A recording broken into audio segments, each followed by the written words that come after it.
Bueno, bienvenidos a la clase de derivados halogenados. Dividimos la presentación en parte 1 y parte 2 para que los archivos sean más manejables.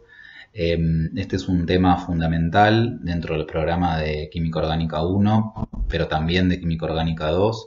Es un tema que tiene cierta complejidad, son muchas las variables que influyen en el razonamiento de cada una de las reacciones que vamos a ir viendo. Así que sugiero a todos y a todas que revisen los contenidos de las clases teóricas para poder aprovechar la clase de resolución de problemas de manera más integral.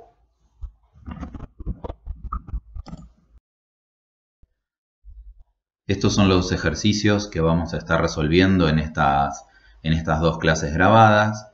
Elegí cambiar la secuencia, el orden de resolución, porque me favorece para la explicación y para que tengamos bien claros cada uno de los contenidos esenciales del tema.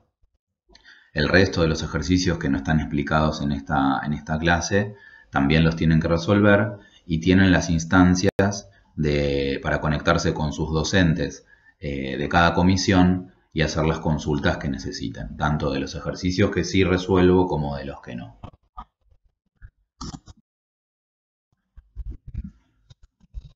Con esta diapositiva pretendo solamente mencionar a modo introductorio cuáles son los dos tipos más importantes de reacciones que sufren los haloalcanos. Tenemos la sustitución nucleofílica y la eliminación. A su vez, cada una de ellas se subdivide en distintos tipos. De sustitución nucleofílica tenemos la SN1 y la SN2, y la eliminación también tenemos la E1 y la E2. Pero en esta diapositiva lo que intentaba es simplemente mostrar que podamos reconocer qué es una reacción de sustitución y qué es una reacción de eliminación. En la reacción de sustitución estamos justamente sustituyendo el halógeno por un nucleófilo, o sea, una especie que tiene afinidad por las cargas positivas. El nucleófilo puede tener carga negativa o puede ser una molécula neutra y va a sustituir justamente al halógeno que va a salir, o sea, se va a soltar de la unión con el carbono, llevándose los electrones para formar un halogenuro, ¿sí? Un halogenuro carga negativa. Este halogenuro es un buen grupo saliente, se va fácil. ¿Por qué? Porque es una especie poco básica, estable, con el octeto completo. Y en las reacciones de eliminación lo que sucede es que la especie que va a reaccionar, en lugar de actuar como nucleófilo, actúa como base. Muchas veces hay una especie que puede actuar tanto como nucleófilo o como base. En el caso de que se esté exaltada la basicidad, vamos a tener una reacción de eliminación en la que la base va a sustraer un hidrógeno del carbono vecino al carbono donde está unido el halógeno, y el halógeno se va a también llevar los electrones, de modo que se va a formar un halogenuro con el octeto completo. En las reacciones de eliminación pasamos de tener todos carbonos sp3 a tener carbonos sp2.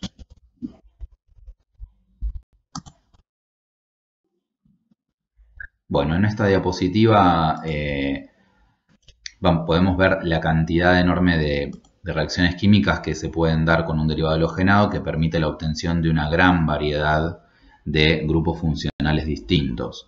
Desde simplemente un cambio de halógeno, por ejemplo, si partimos de un derivado clorado o bromado, podemos obtener el yodo derivado, podemos obtener nitrilos, tioles, que son análogos a los alcoholes pero con azufre, tioéteres. Podemos, como ya vieron las reacciones de sustitución electrofílica aromática, podemos tener arenos, podemos obtener aminas y sales de amonio, reactivos de Grignard, que los veremos también en estas clases. Podemos obtener ésteres, alquinos, éteres, ¿sí? Alquenos y alcoholes.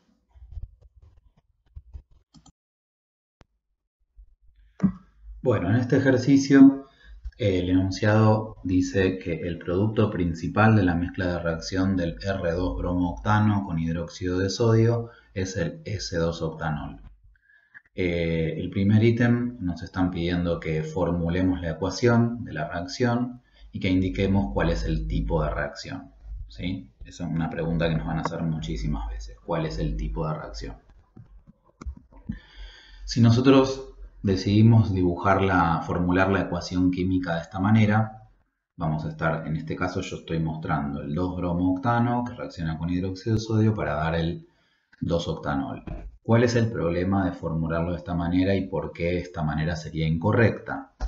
En el enunciado nos dicen que estamos partiendo del 2-bromo-octano enantioméricamente puro, o sea, estamos partiendo del enantiómero R con configuración R y estamos obteniendo el producto con configuración S. Entonces, si nosotros lo dibujamos así, no estamos mostrando que ese sea realmente el enantiómero R. Por eso esta manera de formularlo sería incorrecta, ¿sí? ¿Qué podemos hacer? Tenemos que utilizar una forma de representar a las moléculas en la que se pueda observar cuál es la configuración del carbono quiral. Y para poder evidenciar eso tenemos que utilizar determinados tipos de representación de las moléculas. Por ejemplo, podemos usar un caballete, podemos usar una Newman, podemos usar cuñas, ¿sí? O podemos usar cruz de Fisher.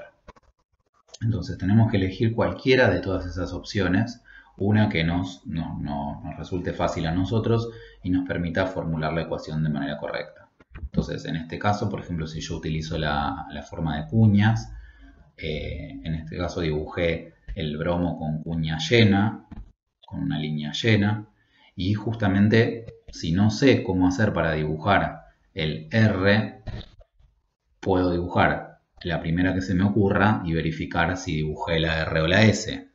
Hay muchas maneras de hacer esto, hay diferentes estrategias, no es la única, es la que yo les propongo en este ejercicio. Dibujar la primera que se les ocurre, verificar si dibujaron la R o la S y si se equivocaron, dibujan la contraria. Entonces, en este caso, para verificar si la que yo dibujé es R o S, lo que podemos hacer es pasar esa representación a cruz de Fisher. Cuando lo hacemos, lo que vamos a necesitar es ubicarnos.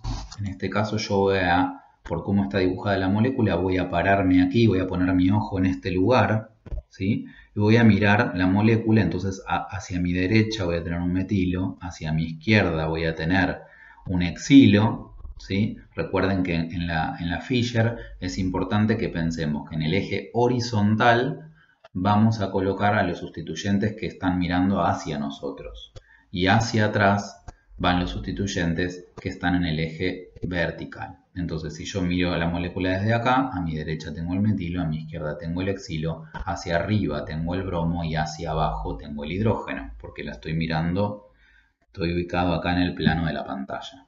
Por lo tanto, la Fisher que vamos a tener va a ser esta, ¿sí? Con el metilo a la derecha, el exilo a la izquierda, bromo hacia arriba, hidrógeno hacia abajo.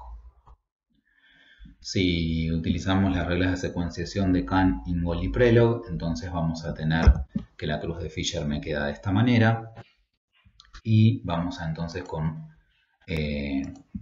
una línea unir, vamos a partir desde el 1, vamos a pasar por el 2, nos salteamos el 4 y llegamos al 3, ¿sí? Este es el sentido que tiene nuestra flecha. Es un sentido antihorario, entonces estamos en presencia de la configuración S, ¿sí?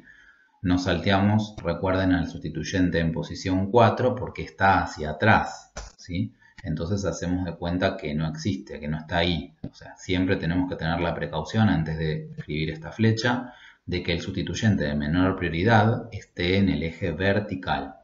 Porque estar en el eje vertical significa que está hacia atrás. Y esa es la manera de verificar la configuración. Entonces, en este caso nosotros dibujamos a la molécula que tiene configuración S que no coincide con lo que nos habían pedido en el enunciado.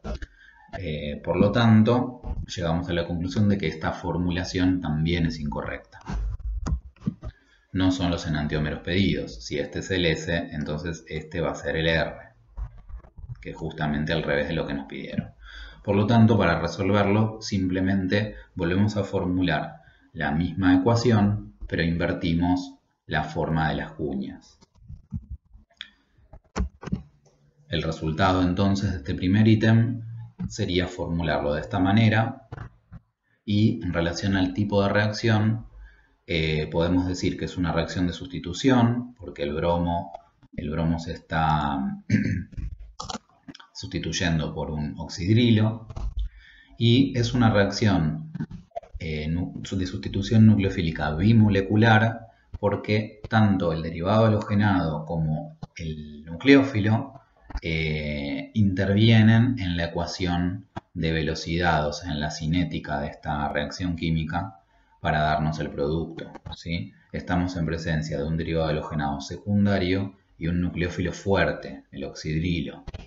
En esta reacción, que sigue una cinética bimolecular, lo que se observa es que la unión carbono-bromo se va rompiendo al mismo tiempo que se va formando la unión carbono-oxígeno.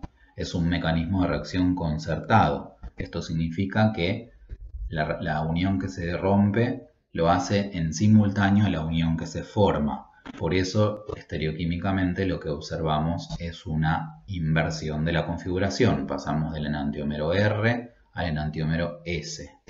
Si partimos del enantiómero puro, vamos también a llegar al producto enantioméricamente puro. En la diapositiva anterior me olvidé de mencionar que el enunciado nos está hablando del producto principal de esta reacción, lo cual nos indica que hay un producto secundario, ¿sí?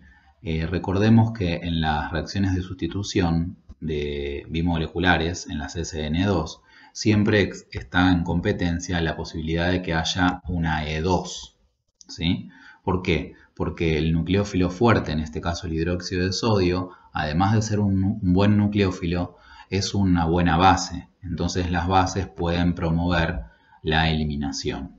En este caso, el 2-bromo-octano puede dar lugar a la formación de este producto secundario que es el 2-octeno, el alqueno más sustituido en este caso. Siempre recuerden que en la E2 se va a formar el alqueno más sustituido. De las dos posibilidades, el 1-octeno o el 2-octeno, en este caso se va a formar el 2-octeno, siguiendo la regla de Zaitsev.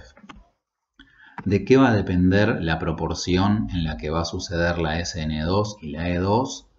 Bueno, los factores son, uno de los factores es la estructura del derivado halogenado. Recordemos que los derivados halogenados primarios, al tener poco impedimento estérico, suelen dar bien las reacciones de sustitución.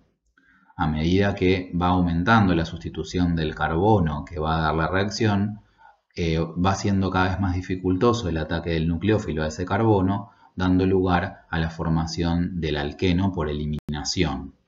El nucleófilo, en lugar de atacar al carbono, actúa como base y obtenemos más cantidad de alqueno. En este caso estamos usando un derivado halogenado secundario, justamente la reacción competitiva va a estar presente, y si nosotros quisiéramos obtener solamente el alqueno, una posibilidad que tenemos, si bien no es parte del ejercicio, pero es interesante mencionarlo aquí, es que podríamos tratar el derivado halogenado con, en lugar de hidróxido de sodio en agua, hidróxido de potasio en etanol. Se usa hidróxido de potasio en lugar de hidróxido de sodio porque el hidróxido de potasio se puede disolver en el etanol, y este cambio de solvente favorece la eliminación. O sea que si quisiéramos obtener como producto principal el alqueno, haríamos un cambio. En lugar de usar hidróxido de sodio en agua, utilizaríamos hidróxido de potasio en etanol.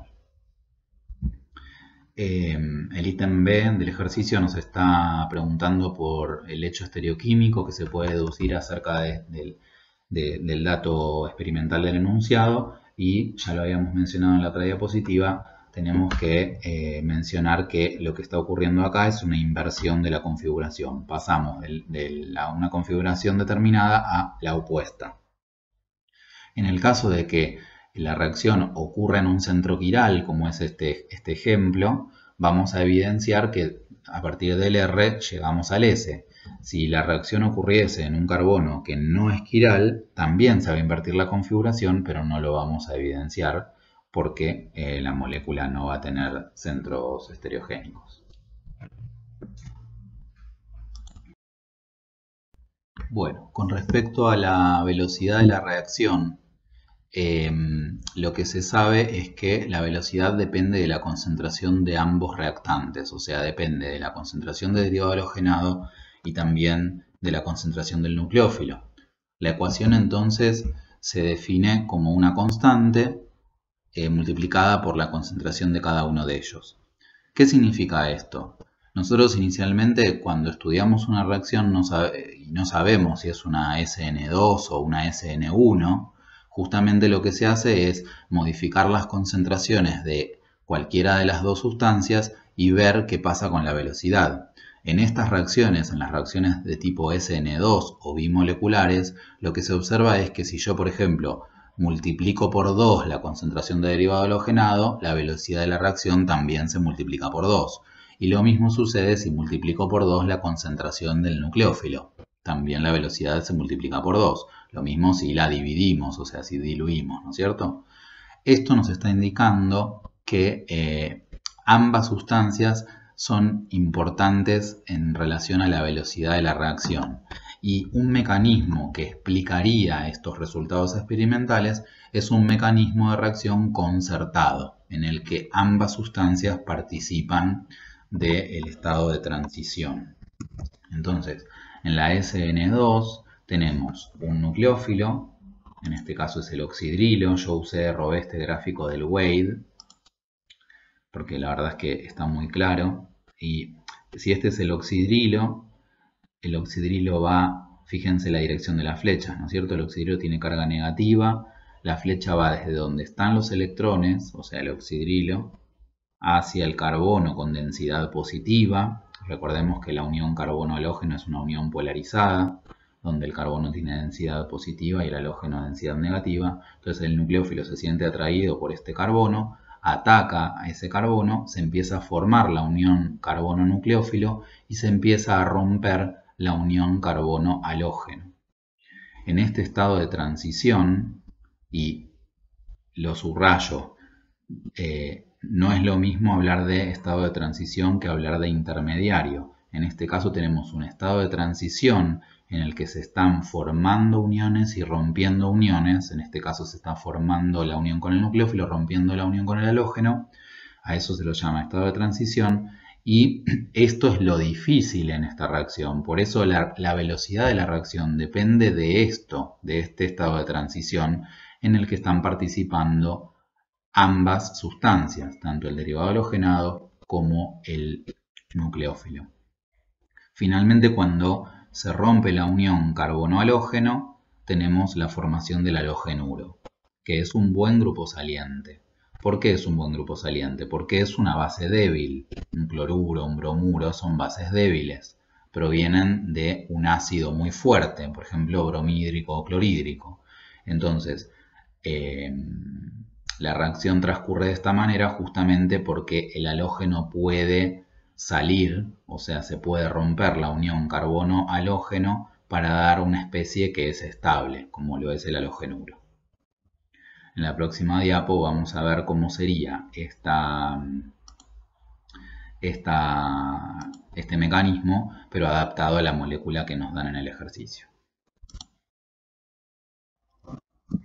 Bueno, en esta diapositiva tenemos el mecanismo adaptado a la molécula que tenemos en el ejercicio que estamos resolviendo. Entonces, el oxidrilo va a atacar por esta cara, por la cara contraria a la cara en la que está ubicado el bromo, ¿sí? Y fíjense que estoy respetando en estas conformaciones de cuña lo que tengo a la derecha, ¿sí? Si yo soy el oxidrilo y estoy mirando la molécula de frente, a la derecha voy a tener el metilo, a la izquierda voy a tener el exilo, arriba voy a tener el bromo y abajo voy a tener el hidrógeno, que es lo que habíamos dibujado antes en la Fischer. Entonces lo que sucede es que a medida que se va formando el nuevo enlace carbono-oxígeno, se empieza a romper el enlace carbono-bromo. Y en este estado de transición tenemos a los tres sustituyentes en un mismo plano. La molécula se aplana, ¿sí? Lo podemos, o sea, esos tres sustituyentes están en un mismo plano, eso es lo que quiero simbolizar con este círculo. Están los tres sustituyentes en el mismo plano. Y mientras el oxidrilo se va acercando y se va formando la unión, el bromo se va alejando y se va rompiendo la unión hasta que vuelve a adoptarse una geometría tetraédrica. Y tenemos que pensar en este fenómeno como si se tratara de un paraguas que se invierte, ¿sí?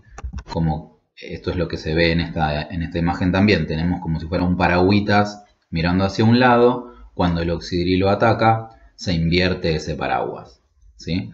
Eso es lo que es muy importante en este mecanismo, que nos permite interpretar el resultado estereoquímico de inversión de la configuración.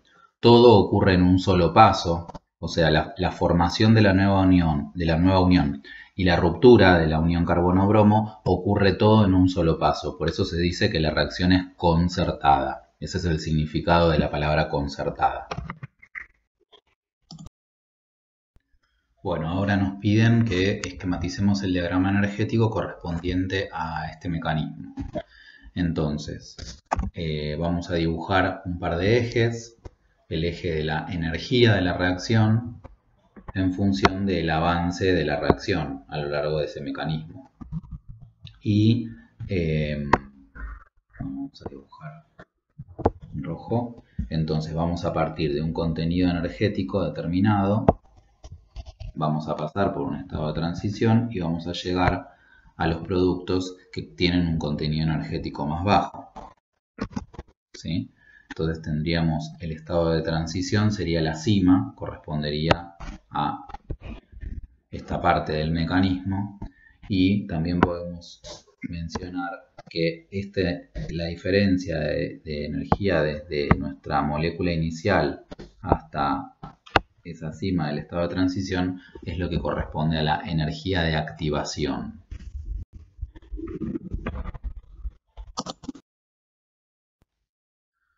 Bueno, vamos a resolver ahora el ejercicio número 4. La reacción del R3-cloro-3-metilhexano con propanol, 1-propanol, rinde una mezcla de productos, siendo un éter su componente principal. ¿Cuál es la fórmula estructural y el nombre del éter obtenido? Bueno, en este caso no nos están pidiendo que formulemos la ecuación química, sino que directamente escribamos cuál es la fórmula y el nombre del producto, del éter, ¿sí? Asimismo, en el enunciado nos está hablando de que el éter es el componente principal, el producto principal, por lo tanto cabría preguntarnos si existe un producto secundario y cuál sería. Eso después lo podemos conversar. El segundo ítem dice a qué tipo de reacción corresponde la transformación observada. Nosotros estamos hablando de una transformación en la que el halógeno se convierte en un éter, por lo tanto ya sabemos que se va a tratar de una sustitución nucleofílica. Los derivados halogenados sufren sustituciones nucleofílicas. Entonces vamos a desarrollar bien cuál es la sustitución en este caso, si es una SN1 o es una SN2. También nos preguntan con respecto a la velocidad de la reacción, si en este caso nos están diciendo, ya nos dan esta información, ¿no? Que la velocidad de reacción depende exclusivamente de la concentración del derivado halogenado. Esto es algo que se determina experimentalmente. Cuando ustedes quieran saber de qué depende la velocidad de una reacción, simplemente lo que se hace es hacer experimentos en los que se cambia la concentración de cada uno de los reactantes y se mide la velocidad de la reacción. En este caso, por eso dice experimentalmente se observa que la velocidad de la reacción depende solamente de la concentración del derivado halogenado y la concentración del alcohol no tiene influencia sobre la velocidad de la reacción. Entonces, esto nos está dando la pauta de que la reacción tiene una cinética de primer orden y se va a tratar de una SN1. Sabiendo esto, tenemos que proponer un mecanismo que permita interpretar esta reacción, que es el mecanismo de la SN1, que es muy importante y lo vamos a desarrollar con detalle. Y la última pregunta es qué función cumple el alcohol en esta reacción y justificar la respuesta. Bueno, obviamente el alcohol Es fundamental para que se dé la reacción porque es el nucleófilo que va a reaccionar con el derivado halogenado, pero vamos a ver que además cumple la función de ser el solvente de la reacción. Por eso muchas veces estas reacciones se llaman solvólisis. ¿Sí? El solvente es el que también reacciona con el reactivo. Ahí ya adelanté un poquito la respuesta a esa última pregunta. Bueno, en este primer ítem nos están pidiendo que dibujemos la fórmula estructural y el nombre del producto, que es el éter. Entonces, en este caso voy a mostrar al 3-cloro-3-metilhexano sin indicar la configuración que me muestra el enunciado, porque solamente tenemos que plantear el producto y según el ítem D sabemos que hay una racemización parcial, por lo tanto el producto no se va a tratar de el isómero R o el isómero S, sino que vamos a tener una mezcla de los dos. Entonces dibujamos la molécula, por ejemplo, de esta manera, en la que no se evidencia qué configuración tiene el carbono, y simplemente reemplazamos, sustituimos el cloro por el nucleófilo. En el caso de esta reacción, en la que el nucleófilo es la molécula de propanol, reemplazamos entonces el cloro por el grupo propoxi. ¿Sí?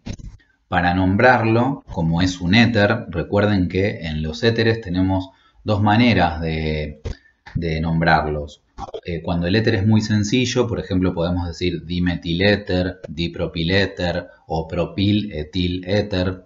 En este caso, como uno de los restos que están unidos al oxígeno es muy complejo, nos conviene elegir el grupo propoxi, o sea, el grupo propoxi sería todo este grupo incluyendo el oxígeno, lo vamos a nombrar como un sustituyente que está ubicado en el carbono 3. Entonces, simplemente para nombrarlo vamos a reemplazar la palabra cloro por la palabra propoxi. Este va a ser entonces el 3-metil-3-propoxihexano.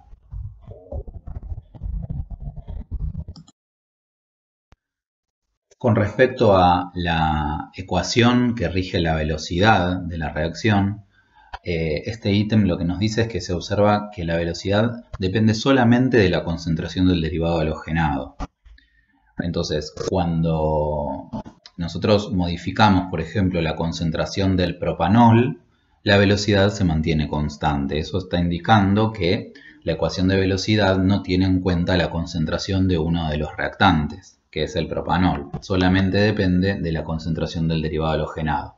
Por eso, la velocidad es igual a una constante por la concentración del derivado halogenado, a diferencia de lo que habíamos visto en la reacción anterior, en la SN2, en la que ambos reactantes participaban de la ecuación de velocidad. Esta ecuación de velocidad implica entonces que pensemos en un mecanismo que va a ser diferente al mecanismo que vimos para la SN2.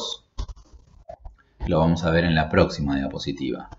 En este punto vamos a observar primero el dato de la racemización parcial como resultado estereoquímico, porque de acuerdo a este dato y al dato de la ecuación de velocidad tenemos que pensar en un mecanismo que pueda explicar estos datos experimentales. Los datos experimentales son que la velocidad no depende de la concentración del alcohol y que cuando se hace la reacción, en este caso partimos del isómero S puro, llegamos a un resultado en el que tenemos dos productos, el isómero S y el isómero R, mezclados en una proporción que no es del 50% de cada uno, sino que aparece un mayor porcentaje del isómero en donde hay inversión de la configuración. Acá puse mayor al 50% porque sabemos que va a dar un poco más que el 50%. Obviamente va a depender de cada reacción en particular cuál sea este número exactamente, si va a ser 60%, 55% o 70%. Y el isómero S vamos a obtener un poco menos que el 50%, o sea, va a haber una pequeña preferencia por uno de los ataques, pero no vamos a tener inversión de la configuración como vimos en el caso anterior. Tenemos que buscar entonces un mecanismo de reacción que explique estos resultados experimentales y es lo que vamos a ver en la próxima diapositiva. Bueno, para plantear el mecanismo vamos a recordar algunas cuestiones que tienen que ver con la SN1 que se vieron en la clase teórica y son las siguientes. En la SN1 el mecanismo que se propone es un mecanismo que implica dos pasos, ¿sí? Dos pasos. En el primer paso ocurre una ionización del derivado halogenado. ¿Qué significa esto? Que se va a romper el enlace carbono-halógeno de manera heterolítica. Esto significa que el halógeno se va a llevar los electrones de esta unión, y eso está simbolizado con esta flecha roja. Los electrones se los lleva el halógeno, que queda como halogenuro, y nos deja un carbono. Acá dice R, pero en realidad lo que está quedando positivo es el carbono que estaba unido al halógeno. Nos deja un carbono con una deficiencia de electrones. Por eso escribimos un carbono con carga positiva que lo llamamos carbocatión. El carbocatión entonces es lo que marca es la etapa limitante de la velocidad, porque esta etapa de la reacción es la etapa lenta. Una vez que se formó el carbocatión, que es muy reactivo, porque tenemos un carbono deficiente en electrones que no tiene el octeto completo, ese carbocatión reacciona ahora sí con el nucleófilo que está en abundancia rodeando al carbocatión y se forma el producto de la reacción. En el caso de, acá dice, si el nucleófilo es agua o un alcohol, se necesita un tercer paso para desprotonar el producto. Eso lo vamos a ver ahora con la molécula del ejercicio.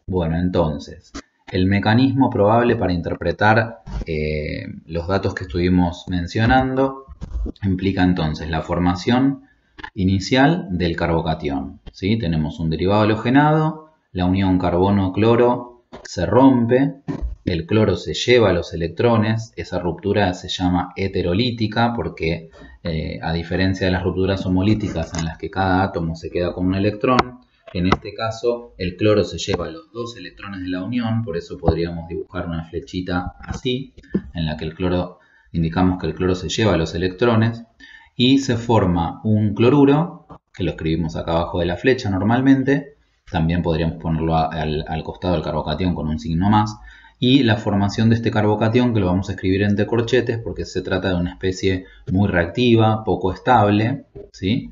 Que rápidamente va a reaccionar con el nucleófilo.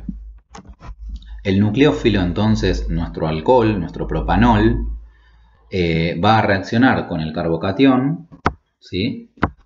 Vamos a también dibujar cómo es la flecha del ataque. El par libre de electrones del oxígeno va a atacar al carbono con carga positiva, ¿sí? Y se va a formar una nueva unión carbono-oxígeno, dando lugar a un éter protonado, ¿sí? En el éter protonado, fíjense que tenemos que dibujar una carga positiva, ahora ya no sobre el carbono, sino sobre el oxígeno, porque este oxígeno está unido a tres cosas: a un hidrógeno, a un propilo y al resto de la molécula. El oxígeno unido a tres cosas queda con carga positiva. Finalmente, este éter protonado rápidamente pierde ese protón para darnos lugar a la molécula neutra, al éter, ¿sí? Esta pérdida de protón es una reacción ácido-base muy sencilla. Me olvidé acá, vamos a escribir menos hidrógeno. Me olvidé de dibujarlo en el archivo. Menos protón. Eso da lugar a la formación del éter. Con respecto al diagrama energético, el diagrama energético consta entonces de más pasos que el que vimos para la SN2. En este diagrama de energía vamos a observar distintas cosas. Por un lado, bueno, la ruptura de la unión carbono-cloro inicial es la que más energía requiere, ¿sí? Es el paso lento, el paso difícil de la reacción, es la formación del carbocatión. Entonces, la formación del carbocatión, que es la especie intermediaria, sería lo que está indicado acá en verde, es un intermediario. Para que se forme este carbocatión tuvimos que pasar por un estado de transición que es cuando esa unión carbono-cloro se empieza a romper. Ese es el momento del primer estado de transición, que en el gráfico está simbolizado como este simbolito con un 1. Eso significa estado de transición 1. Luego se forma el intermediario, que es el carbocatión. Luego pasamos por un estado de transición 2 en el que el oxígeno empieza a formar una unión con el carbono. Ese sería el estado de transición 2, que no lo dibujamos en el mecanismo, los estados de transición. Solamente dibujamos el reactivo, el intermediario y el producto. Y acá abajo tendríamos entonces el éter protonado, ¿sí? Este gráfico entonces lo podríamos corregir agregándole el último paso, que sería un pequeño estado de transición para dar lugar al éter, ¿sí? Esa montañita que agregué al final sería la desprotonación del éter protonado. En esta diapositiva estamos comparando los dos diagramas de energía. El que habíamos visto para la SN2, recordemos, constaba solamente de un estado de transición. En esta reacción no tenemos intermediario, solamente un estado de transición en el que se forma la unión con el nucleófilo y se deshace la unión con el halógeno, todo en el mismo paso, reacción concertada. En cambio, en la SN1 tenemos una reacción en dos pasos. El primer paso es la formación del carbocatión, que lo vamos a llamar intermediario de la reacción. Son especies que, si bien tienen un contenido de energía muy alto, suelen tener un poquitito más de estabilidad que los estados de transición, ¿sí? Entonces, esto es cuando se rompe la unión con el cloro, se forma el intermediario, se forma la unión con el oxígeno y obtenemos el éter protonado, ¿sí? Obviamente que acá esto es un gráfico genérico en el que estamos hablando de un nucleófilo, ¿sí? Si usamos otro tipo de nucleófilos, en lugar de obtener éteres, vamos a obtener otros productos. Pero es análogo, el gráfico es igual para todos los casos. Entonces, en la SN1 tenemos dos estados de transición y un intermediario. En la SN2 tenemos solamente un estado de transición.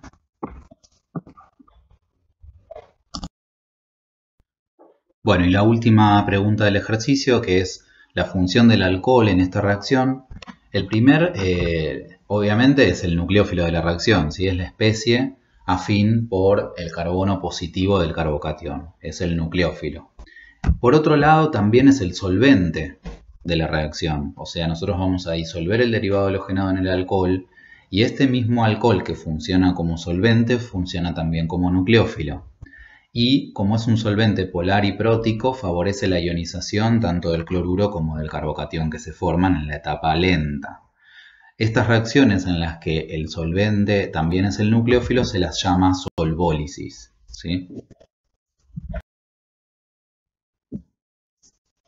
En esta diapositiva quería comentarles algo con respecto a la estabilidad de los carbocationes, que es un concepto fundamental, porque los carbocationes no solo aparecen en la SN1, sino en muchos otros mecanismos de reacción.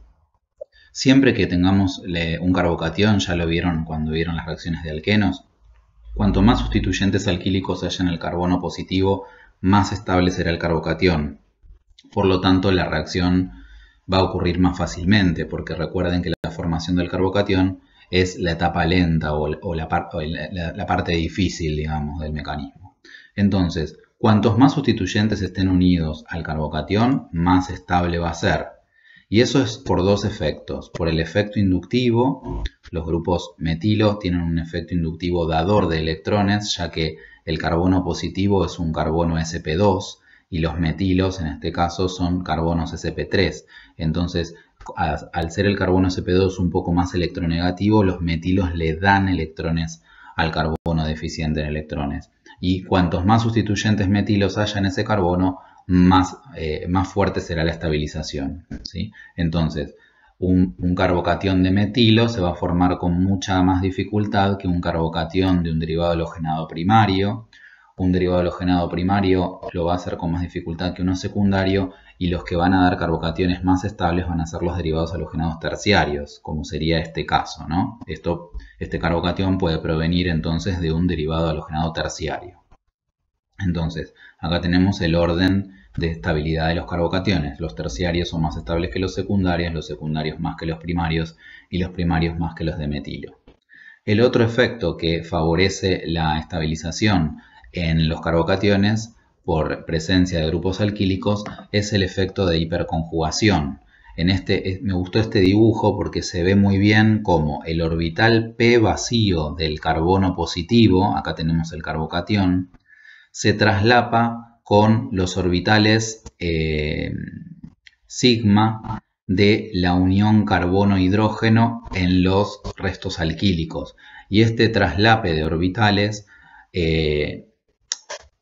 favorece la estabilización porque es como si compartiesen un poquitito el espacio en el que se podría llenar de una manera parcial el orbital vacío con los electrones de la unión sigma que está vecina, digamos, ¿sí? Entonces este fenómeno de hiperconjugación es más fuerte cuantos más restos alquílicos estén unidos al carbono.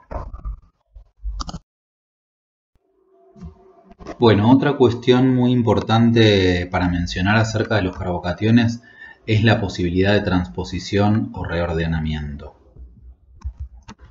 Fíjense que cuando tenemos una molécula como la que se está mostrando acá, en la que tenemos el derivado, el halógeno, unido a un carbono secundario, pero al vecino tenemos un carbono que tiene dos sustituyentes.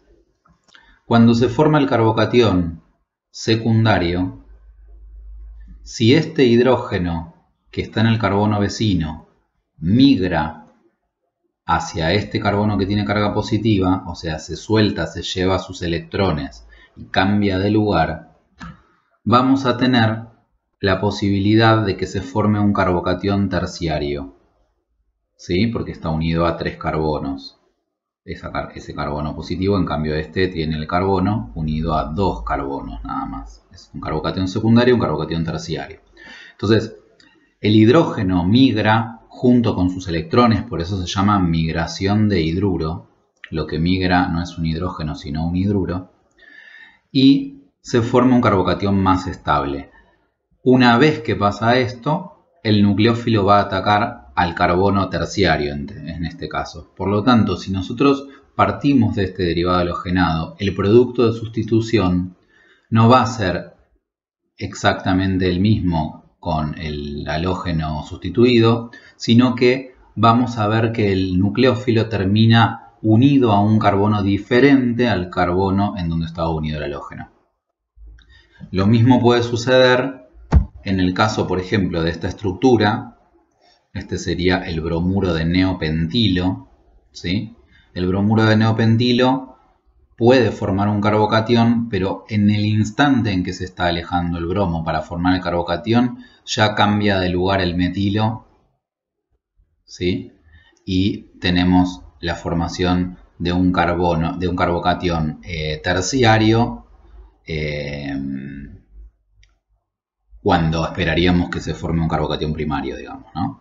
Entonces el halógeno va a terminar, el nucleófilo va a terminar unido a un carbono distinto al carbono en que está unido el halógeno. Es muy importante tener en cuenta este reordenamiento. Sucede, no es algo buscado. Muchas veces la posibilidad de reordenamiento o transposición nos obliga a elegir otra ruta sintética porque tenemos una sustitución en una posición que no queríamos.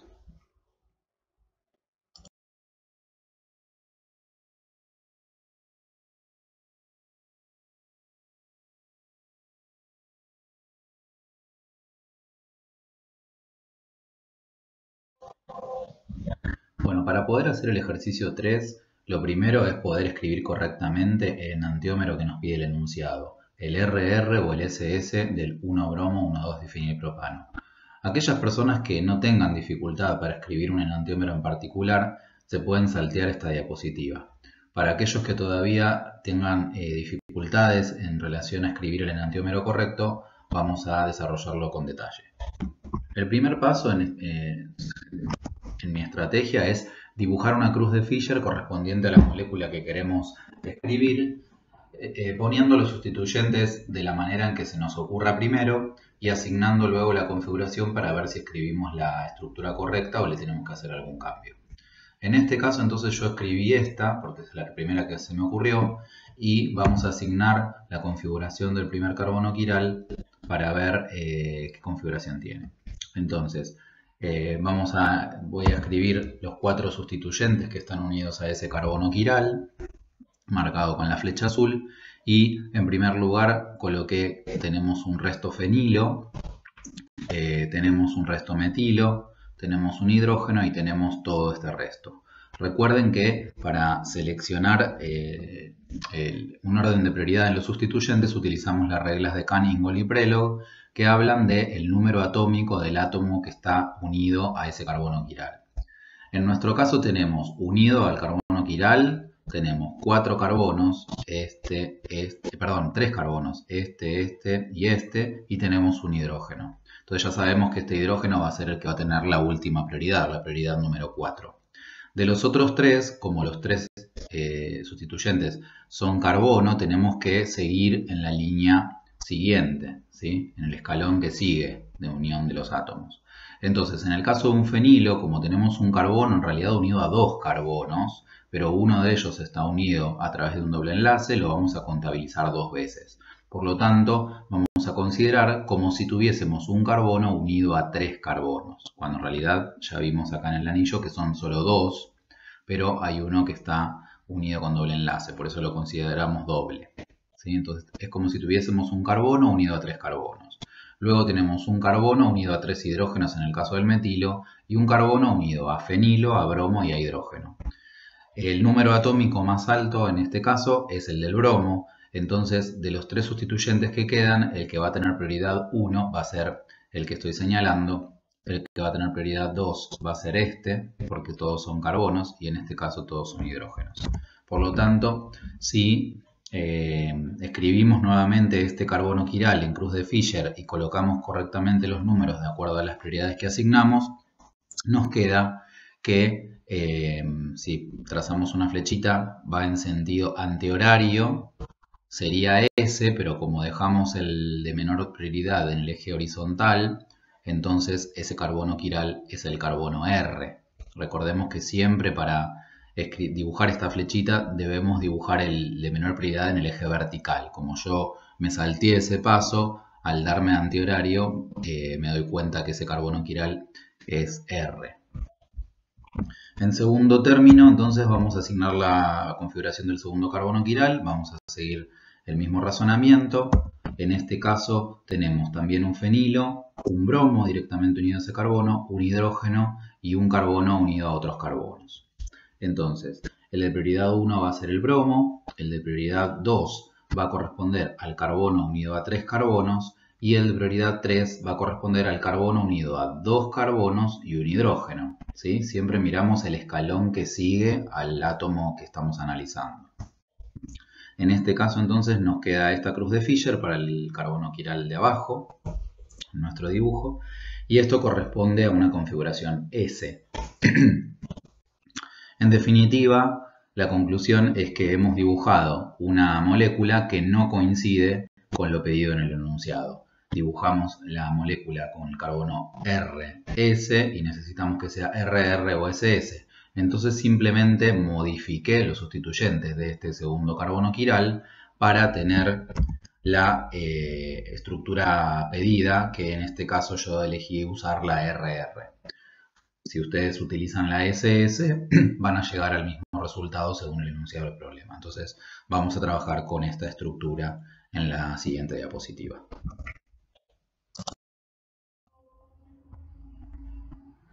Bueno, ahora que ya pudimos escribir correctamente el isómero que nos pedían, que es el RR, y planteamos el alqueno Z, que es el producto que nos indican en el enunciado, tenemos que justificar por qué obtenemos este alqueno con los 2 fenilos del mismo lado y no el alqueno con configuración E. Esta entonces es una reacción de eliminación de orden 2, en la que reacciona un derivado halogenado con una base fuerte para formar un alqueno. Bien, para poder plantear el mecanismo necesitamos dibujar esta estructura de manera tridimensional para entender por qué se obtiene este isómero y no el otro. Entonces, vamos a dibujar esta misma proyección de Fischer, pero la vamos a pasar a proyección de caballete. En el caballete, entonces, vamos a colocar los dos carbonos en conformación de doble Y, lo llamo yo, en la que vamos a colocar los dos fenilos del mismo lado, los dos hidrógenos a la izquierda, y el bromo y el metilo, como están en el eje vertical, los vamos a dibujar hacia abajo. Es como si estuviésemos mirando la molécula desde acá arriba.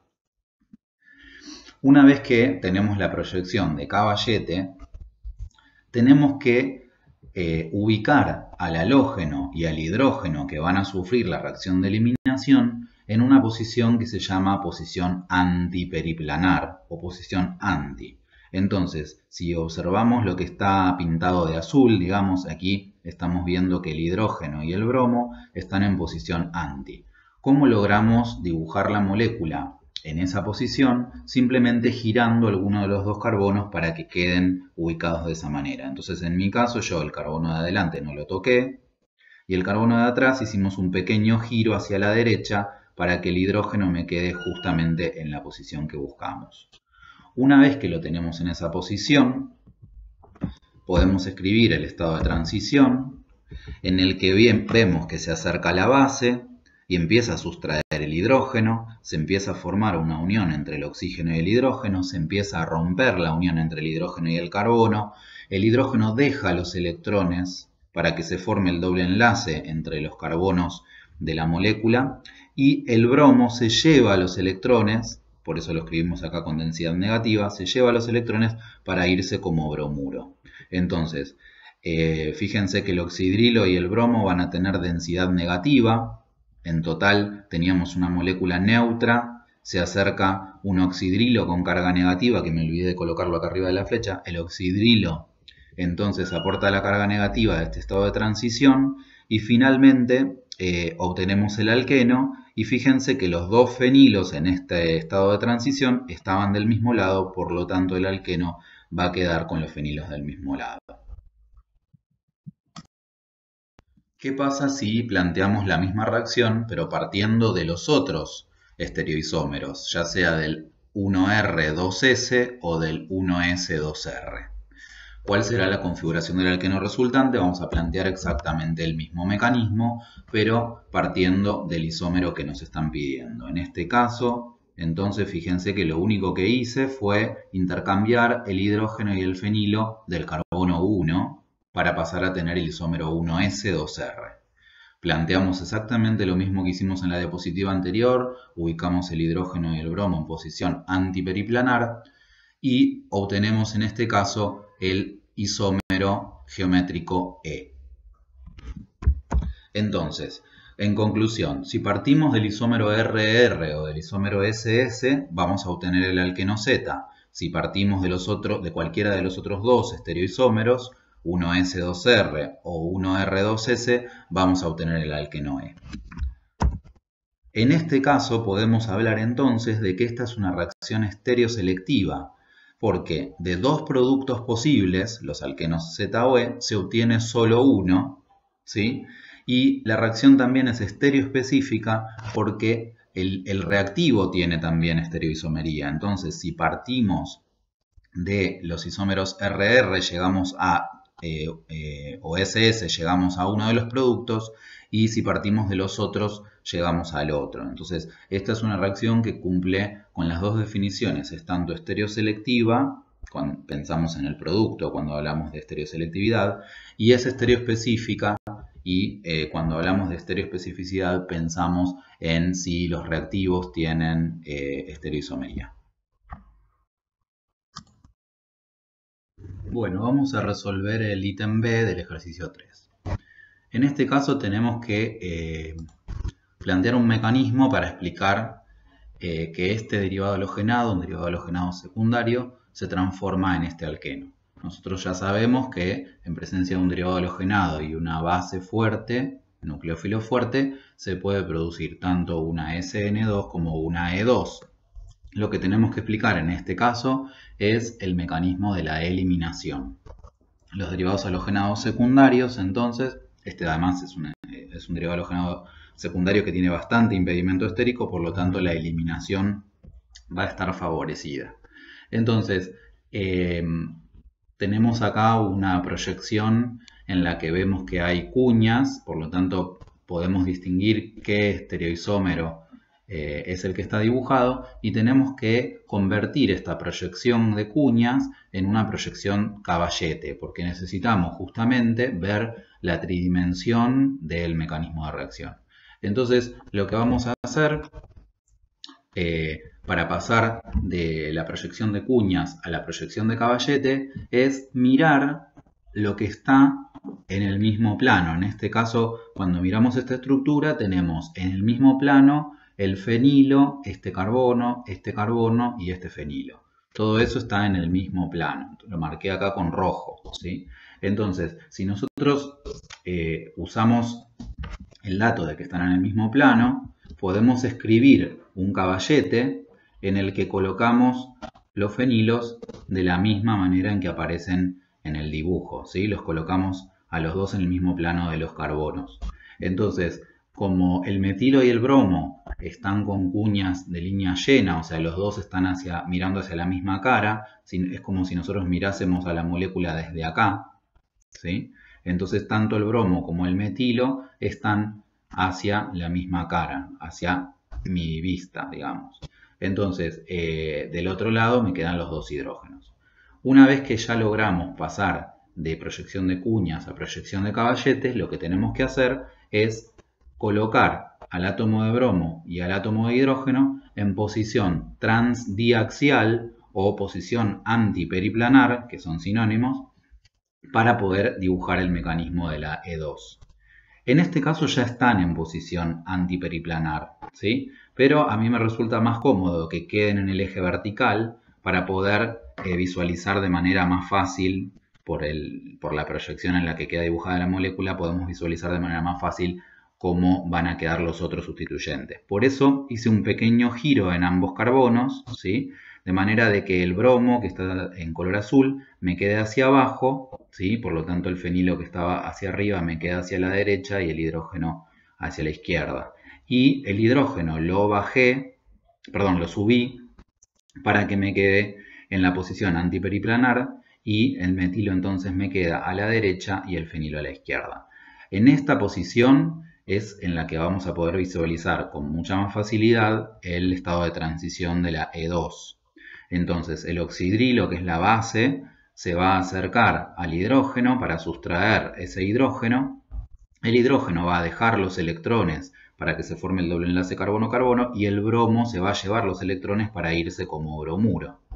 Entonces, los sustituyentes van a quedar ubicados en el alqueno en la orientación en la que estaban en el estado de transición. Por lo tanto, el fenilo y el metilo van a quedar del mismo lado, hacia la derecha, ¿sí?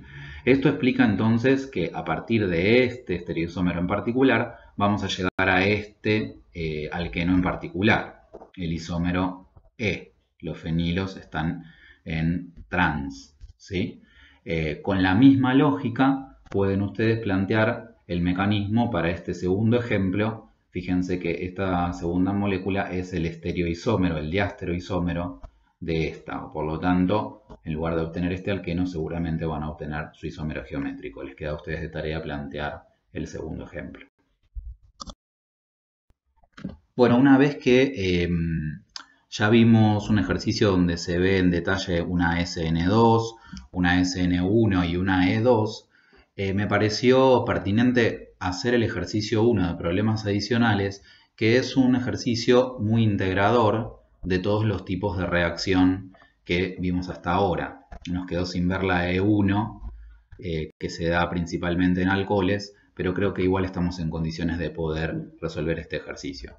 En este ejercicio nos dan una tabla con resultados cinéticos, ¿sí? Que están en esta sección del cuadro, resultados cinéticos y resultados estereoquímicos para el tratamiento de un derivado halogenado de fórmula molecular carbono 4, hidrógeno 9 cloro con hidróxido de sodio concentrado o con agua. ¿Sí? Entonces vemos las ecuaciones de velocidad de cada una de las 8 reacciones, porque son 4 isómeros, cada uno de ellos por tratamiento con hidróxido de sodio o con agua. Entonces, son 8 reacciones químicas las que tenemos que analizar. El isómero 1, cuando reacciona con un nucleófilo fuerte, que es el hidróxido de sodio, el isómero 1 por reacción con un nucleófilo débil, que es el agua, y así sucesivamente. Entonces, en la parte derecha de la tabla tenemos cuáles son los resultados estereoquímicos de cada una de esas dos reacciones. En los lugares en donde hay un guión significa que no hay nada interesante que detallar sobre la estereoquímica de la reacción, y en este caso tenemos datos de lo que sucede, por ejemplo, inversión completa de la configuración o racemización parcial. Como ayuda en las ecuaciones de velocidad, tenemos que en algunos casos habla de la concentración del nucleófilo y en otros casos nos hablan de la concentración de la base, y esto ya nos está ayudando de manera indirecta porque ya vamos a saber que estamos en presencia de una reacción con un nucleófilo, por lo tanto vamos a pensar en una sustitución nucleofílica, o en una reacción con una base, por lo tanto vamos a pensar en una eliminación. En este caso que hay un asterisco, nos están mencionando que se observa reordenamiento hidrocarbonado. Esto es un sinónimo de hablar de una transposición.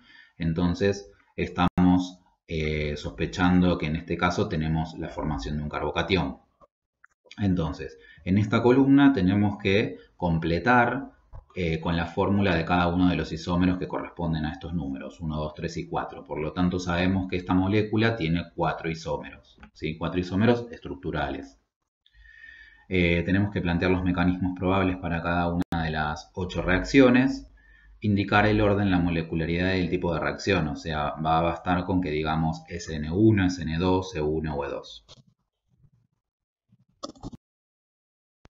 Bueno, para empezar a pensar el ejercicio, lo primero es poder escribir, formular los 4 isómeros de fórmula molecular carbono 4, hidrógeno 9, cloro.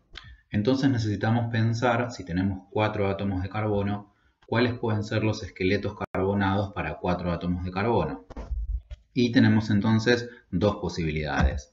Una de las posibilidades es pensar en el N-butano y otra el isobutano o metilpropano. Entonces, a partir del N-butano podríamos nosotros colocar el cloro en el carbono del extremo o colocar el cloro en el carbono 2.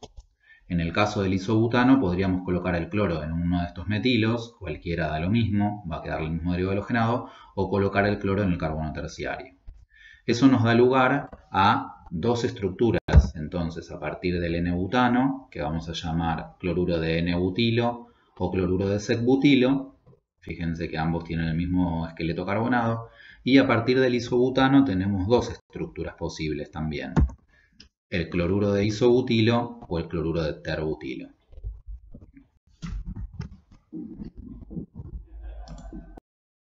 Una de las maneras de encarar entonces este problema es pensar en cada uno de los 4 isómeros que pudimos dibujar y tratar de pensar cómo va a reaccionar cada uno de ellos con agua por un lado y con hidróxido de sodio por el otro lado.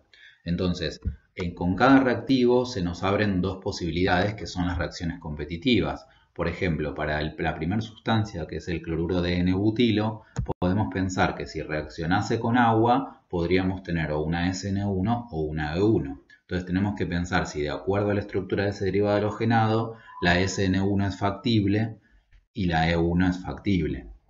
Lo mismo con cada uno de todos los isómeros, ¿sí? Pensar de acuerdo a la estructura del derivado halogenado si esas opciones son factibles o ya las podemos descartar. Y lo mismo para el tratamiento con hidróxido de sodio, pensar si con hidróxido de sodio podemos tener una sustitución nucleofílica de orden 2 o una eliminación 2, cuál de los dos es más factible de acuerdo a la estructura del derivado halogenado, y así vamos descartando opciones y nos vamos acercando a las respuestas de la tabla del ejercicio que tenemos que resolver. Vamos a profundizar entonces un poco el análisis del primer derivado halogenado, cloruro de N-butilo. En este caso, si nosotros pensamos en la reacción con agua, tenemos que pensar en la formación de un carbocatión. Esta molécula daría un carbocatión primario, ¿sí? Los carbocationes primarios, como ya se mencionó en otras diapositivas, son muy inestables, no se forman. Entonces con agua no tenemos la posibilidad ni de una SN1 ni de una E1 para este derivado halogenado. Cuando pensamos en la posibilidad de tratamiento con hidróxido de sodio, tenemos dos alternativas, o bien la SN2, y entonces tenemos que pensar en la parte complicada del mecanismo de la reacción, que es justamente el estado de transición. En este estado de transición tenemos un carbono que tiene dos hidrógenos, por lo tanto no hay demasiado impedimento estérico y la SN2 es muy posible. Por lo tanto, la SN2 la da con mucha facilidad. Si pensamos en una E2, que es la reacción competitiva, también la podemos hacer. La base se acerca al hidrógeno del carbono vecino, entonces siempre piensen en el caso de las E2, si hay hidrógeno vecino, en el carbono vecino, y en este caso entonces las dos reacciones están en competencia, las dos son posibles. Yo les había comentado en otra diapositiva que cuando queremos realizar una SN2 podemos utilizar hidróxido de sodio en agua y si queremos favorecer la formación del producto de eliminación que es el alqueno, debemos usar hidróxido de potasio en etanol. Si bien vamos a seguir teniendo una fracción de la molécula que va a reaccionar con la reacción competitiva, con hidróxido en agua favorecemos la SN2 y con hidróxido de potasio en etanol la E2. En el caso del cloruro de sec-butilo o un derivado halogenado secundario, si pensamos en la reacción con agua, tenemos que formar un carbocatión secundario. La SN1 entonces es posible porque los carbocationes secundarios se pueden formar, la E1 también, pero es menos probable. Para el caso de la SN2 con reacción con hidróxido de sodio, el estado de transición de la SN2 se complica un poco porque ya tenemos la presencia de dos restos alquílicos, entonces la eliminación 2 empieza a ser cada vez más importante, más competitiva, aunque todavía ambas reacciones serían posibles, o sea, vamos a obtener distintos porcentajes de derivado sustituido y de alqueno, pero en este caso ya la eliminación se empieza a volver, no sé si mayoritaria, pero un buen porcentaje de alqueno. Por lo tanto, si queremos favorecer la eliminación, bueno, obviamente tenemos que usar hidróxido de potasio en etanol y con hidróxido de sodio en agua vamos a tener algún porcentaje del producto de sustitución. En el caso del fluoruro de isobutilo, que es un derivado halogenado primario, la formación de un carbocatión primario, si bien es muy dificultosa, en este caso ese carbocatión primario puede transponer o reordenarse a un carbocatión terciario mucho más estable. Entonces la estabilidad de este carbocatión reordenado hace posible que el carbocatión se pueda formar, a diferencia de lo que pasaba con el otro derivado halogenado primario, el cloruro de N-butilo. En este caso entonces la SN1 es posible, teniendo en cuenta que va a haber reordenamiento y se va a obtener como producto por reacción con agua el terbutanol. La E1 también es posible y será entonces una reacción competitiva, o sea, a partir de este carbocatión se podría formar el alqueno isobuteno, pero el agua no es una base muy fuerte, por lo tanto, en este caso, el producto mayoritario va a ser una SN1. Si pensamos en la reacción con hidróxido de sodio, en este caso tenemos un estado de transición para la SN2 en la que tenemos un resto isopropilo. Si bien hay dos hidrógenos en ese carbono, el resto isopropilo es muy voluminoso y la SN2 empieza a hacerse con mucha dificultad, o sea, el oxidrilo le va a costar bastante acercarse al carbono para hacer la sustitución.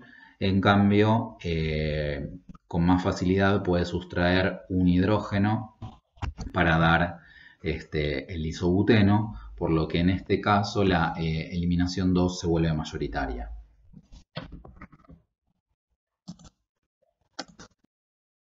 En el caso del derivado halogenado terciario, el cloruro de terbutilo, la formación del carbocatión terciario es muy sencilla, entonces la SN1 es posible, con la posibilidad de que haya también un poco de E1 competitiva.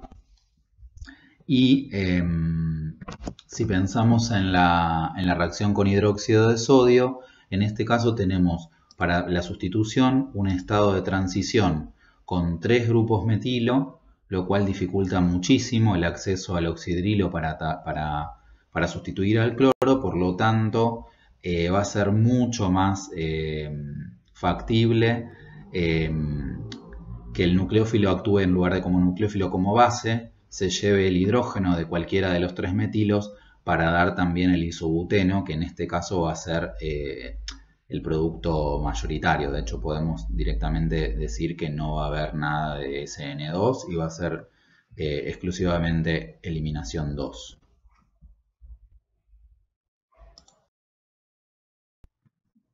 Una vez que hayamos analizado cómo reaccionaría cada uno de los derivados halogenados con cada uno de los reactivos, vamos a utilizar la tabla que nos va a ayudar bastante para descartar opciones. Entonces, por ejemplo, en el caso del primer renglón, ¿sí?, que tenemos un derivado halogenado que no reacciona con agua, fijémonos que la columna del agua siempre tenemos que la cinética depende solo del derivado halogenado. Esto nos está indicando que el mecanismo de la reacción transcurre a través de un intermediario carbocatiónico, ¿sí? Recuerden que ese caso era el único que no dependíamos de la concentración del nucleófilo o de la base. Entonces, toda esta columna siempre corresponde a reacciones que transcurren vía carbocatión. ¿Qué molécula entonces no puede formar carbocatión? Si miramos la estructura de estos 4 derivados halogenados, tenemos que pensar en la facilidad o dificultad que tengan estos derivados halogenados para formar un carbocatión. Y es entonces que podemos concluir que tanto la primera molécula, el cloruro de N-butilo, como el cloruro de isobutilo, van a tener dificultad en formar el carbocatión. Sobre todo el cloruro de N-butilo, porque es un derivado halogenado primario. El cloruro de isobutilo, si bien es primario, de formarse el carbocatión rápidamente va a transponer a un carbocatión terciario. Por lo tanto, esta molécula va a tener mucha más posibilidad de reaccionar por SN1 que el cloruro de N-butilo. Es por esto que entonces podemos concluir que el isómero número 1 corresponde a el cloruro de N-butilo, que no reacciona por SN1 para dar un producto de sustitución. Por otro lado, tampoco va a reaccionar bien por E1, ya que el agua es una base muy débil, ¿sí? Y se tendría que formar un alqueno poco sustituido, digamos. Así que esta molécula no reaccionaría con agua, ¿sí? La descartamos de esa manera. En segundo término, tenemos que pensar, por ejemplo, en la molécula número 2, reacciona con un derivado halogenado. Bueno, perdón, ya sabemos esta que entonces puede reaccionar por SN1 y que puede reordenar. Entonces ya sabemos también que la molécula número 3 puede corresponder a este derivado halogenado. ¿Por qué? Porque es el único carbocatión que puede sufrir transposición. Esta molécula, si forma un carbocatión, no va a transponer, y esta molécula tampoco, porque ya va a quedar en el carbono terciario. Así que ya con estos datos podemos asignar el isómero 1 y el 3. Por último, tenemos que pensar entonces en la segunda molécula, que es la única que tiene carbono quiral, porque todas las demás no tienen carbonos quirales. Cuando me hablan de resultados estereoquímicos y de inversión de la configuración o racemización parcial, tiene que corresponder al isómero que justamente tiene un centro estereogénico que puede invertirse o racemizarse. Entonces, en este caso, esta molécula va a reaccionar con hidróxido de sodio dando una inversión completa, si es que reacciona dando una SN2, por eso acá nos están mostrando que reacciona con un nucleófilo. También podríamos pensar que puede reaccionar dando una E2, pero en ese caso, acá en lugar de decir nucleófilo diría base, ¿sí? De todas formas, va a ser la reacción competitiva y también va a haber una fracción de este cloruro de sec-butilo que va a dar el alqueno. Y en el caso de reaccionar con agua, se tendría que formar un carbocatión secundario, por lo cual el resultado estereoquímico va a ser la racemización parcial, dado que el carbocatión es plano y puede ser atacado por ambas caras. En el caso en que reaccionase con hidróxido de sodio dando una E2, tendríamos la posibilidad también de formar un alqueno, y si reaccionase con agua para dar una E1, tendríamos la formación del 2-buteno, que van a ser las reacciones competitivas, ¿sí? Por último, entonces, descartamos, ya sabemos que el cloruro de terbutilo es el que puede reaccionar con mucha facilidad con hidróxido de sodio para dar el alqueno, el isobuteno, por eso acá nos indican que reacciona con el hidróxido y el hidróxido actúa como base, y cuando reacciona con agua puede darnos lugar a la formación del alcohol terciario, ¿sí? Se forma el carbocatión terciario, que es muy estable, y luego reacciona con el nucleófilo débil para dar el alcohol terciario. Por último, vamos a comentar algunas cosas en relación a los mecanismos, que es importante que cuando ustedes escriban los mecanismos presten atención a algunas cuestiones. Por ejemplo, cuando escribimos un estado de transición, es importante, escribirlo entre corchetes, colocar las densidades de carga, si es que hay densidades de carga, en los átomos correctos, mostrar cómo es el movimiento de electrones con flechas. El oxidrilo deposita sus electrones en lo que va a ser la unión oxígeno-carbono y el cloro se lleva los electrones. Entonces fíjense en la dirección de la flecha. La flecha siempre muestra el movimiento de los electrones, cómo es que los electrones se van moviendo. Y colocar los sustituyentes correctos. En este caso este R sería un propilo. Otra cosa es cuando el nucleófilo ataca a una carga positiva o a un carbono con densidad de carga positiva, es importante colocar la flecha que va desde donde están los electrones, que es el par libre del oxígeno, hacia donde está la carga positiva, que es la ausencia de electrones.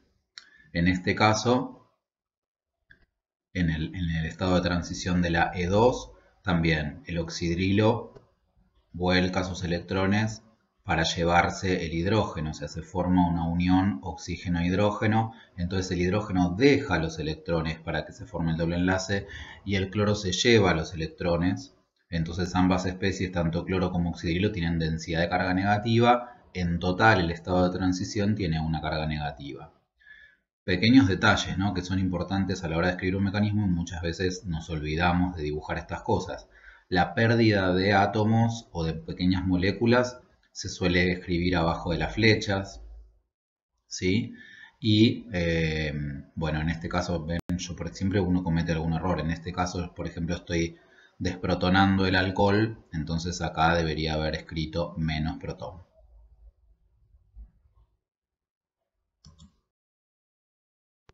En esta diapositiva se muestran los mecanismos de los isómeros 3 y 4 del ejercicio que estamos resolviendo. Y en este caso me gustaría mencionar algunas cuestiones en relación al cloruro de sec-butilo, que es el único que tiene un carbono quiral, y explicar por qué se produce racemización en esta SN1, y esto se debe a que el carbocatión tiene una geometría plana. El carbono con carga positiva es un carbono sp2. La geometría de este carbocatión es plana, o sea, todos los sustituyentes están en un mismo plano, y el agua puede atacar por ambas caras de ese plano. De todas maneras, hay una cara preferencial que es la cara opuesta por la que se está yendo el cloruro. Entonces siempre va a haber un mayor porcentaje de inversión con respecto a la retención, pero de todas maneras se van a formar los dos enantiómeros. Lo mismo en el caso de la SN2, la inversión es completa porque como es un estado de transición concertado, recuerden, esto es un intermediario, pero esto es un estado de transición. Ambas cosas se escriben con corchetes, pero reflejan un momento diferente del diagrama energético.